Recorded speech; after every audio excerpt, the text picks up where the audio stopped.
Ayan nga guys, yung glycerin DIY soap. Ayan, nagsalang tayo ng kawali at nilagay natin ang ating sabon. At inopen natin yung gasol sa katamtamang apoy. At ayan na, halu-haluin lang natin hanggang siya ay lahat ay malusaw. Ayan, antayin lang natin na malusaw sa guys. Dapat walang buo-buo dyan guys para maganda ang ating forma ng ating sabon mamaya. So, kailangang tiyagaan lang sa paghalo guys. At yung ating apoy guys ay katamtaman lang. At ayan yung ating ingredients, yung papaya na hinog.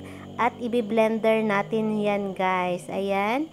Ilagay natin sa blender at i-blend natin ng smooth siya guys.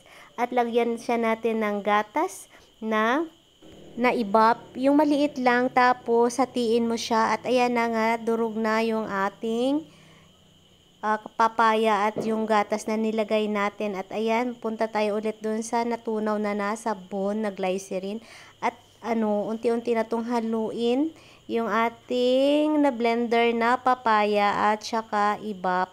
Ayan, at hayaan natin siyang bumula guys. At yun, pag bulang-bula na nga siya guys, ay pwede na nating lagyan ng ating Myra-E. Bali, 2 Myra-E na capsule ang nilagay ko yan guys. At hinalo-halo natin ulit at hanggang sa bumula talaga siya guys. Ayan, ganyan na yung kanyang texture guys. O, diba? Bulang-bula na siya. At ayan na nga guys, tanggalin natin yung mga bula at nilagyan natin siya ng coloring na green para maging green ang ating sabon. Ayan na, nagpatak-patak lang tayo dyan guys ng green.